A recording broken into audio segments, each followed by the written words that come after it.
Assalamualaikum warahmatullahi wabarakatuh. Bismillahirrahmanirrahim. Alhamdulillahirabbil alamin. Wal aqibatu lil muttaqin wal khusranu lil asin. Allahumma shalli wa sallim ala sayyidina Muhammad wa ala alihi wa sahbihi wa man tabi'ahum ila yaumiddin, amma ba'd.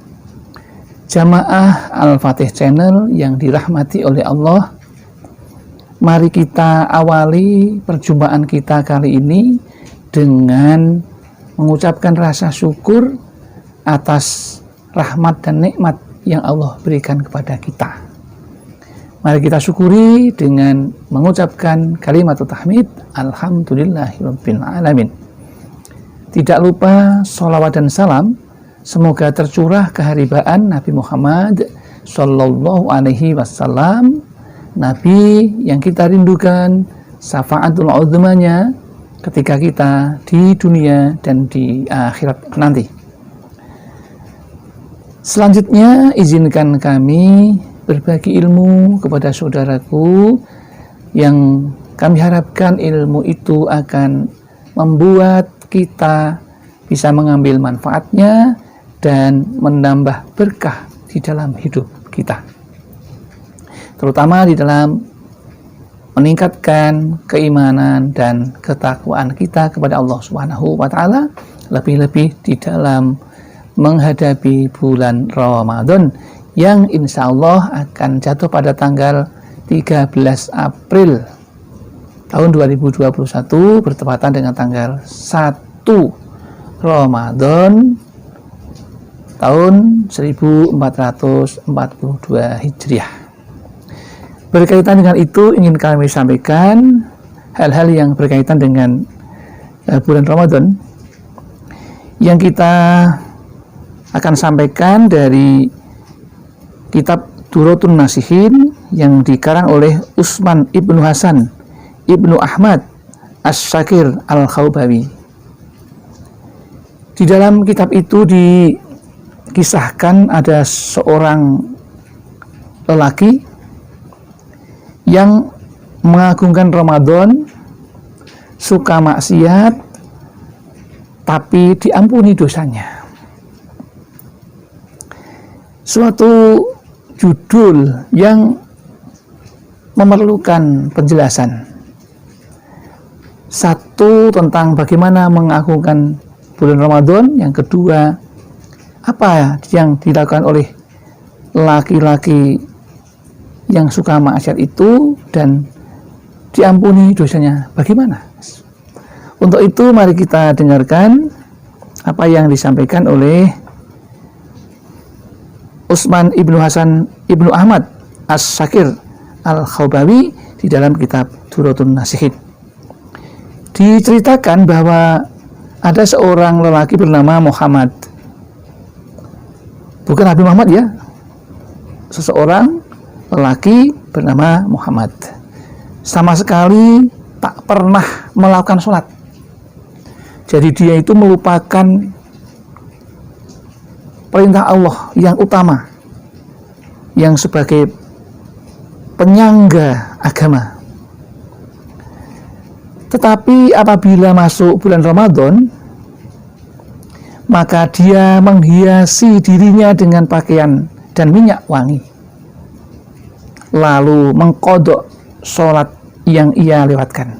Tetapi seorang laki ini meskipun tidak pernah sholat, tapi ketika masuk Ramadan kemudian mengqadha atau mengganti sholat-sholat yang tidak dilakukan di bulan sebelum Ramadan. Karena apa? Karena ia sangat mengagungkan bulan Ramadan. Ya. Kemudian ia ditanya, kenapa kamu melakukan seperti itu? Maka jawab laki yang suka maksiat tadi, maksiatnya tadi adalah tidak pernah menjalankan perintah Allah itu, yaitu tidak pernah sholat. Maka jawabnya, ini adalah bulan tobat,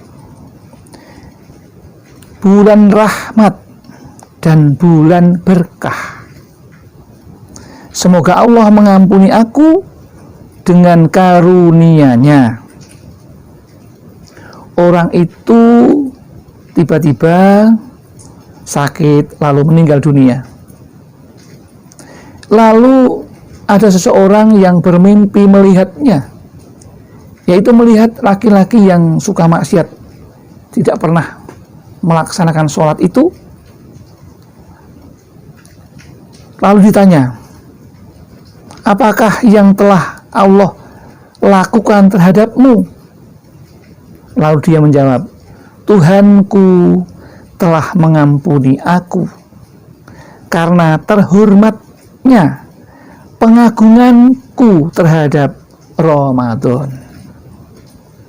Ini satu kisah seorang lelaki yang durhaka kepada Allah.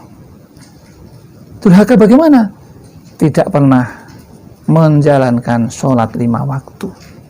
Tapi begitu masuki bulan Ramadan, ia mengkodok atau mengganti sholat-sholatnya selama dia tidak melaksanakan itu. Karena ia menghormati, mengagungkan bulan Ramadan. Dan di dalam kisah ini ia diampuni dosanya oleh Allah Subhanahu wa ta'ala. Demikian sahabat-sahabatku jamaah Al-Fatih, kita bisa ambil hikmahnya. Begitu luar biasanya hikmah dari bulan Ramadan. Orang yang durhaka seperti itu ketika minta ampun, kemudian mengganti sholatnya atau mengkodok sholatnya di bulan Ramadan karena mengagungkan bulan Ramadan, ia diampuni dosanya oleh Allah Subhanahu wa ta'ala. Apalagi bagi orang atau sahabat kita yang tidak melalaikan sholat 5 waktu, maka insya Allah doanya akan dikabulkan oleh Allah Subhanahu wa ta'ala dan dosa kita akan diampuni oleh Allah Subhanahu wa ta'ala. Demikian yang dapat kami sampaikan, mudah-mudahan ini ada manfaatnya. Barangkali ada kesalahan, itu semua karena kami merasa orang yang fakir akan ilmu, tempatnya salah serta lupa. Namun barangkali yang kami sampaikan ada benarnya, itu semua milik Allah Subhanahu wa ta'ala. Akhirul kalam, alhamdulillahirabbil alamin. Billahi taufik wal hidayah wal inayah wal barakah. Wassalamualaikum warahmatullahi wabarakatuh.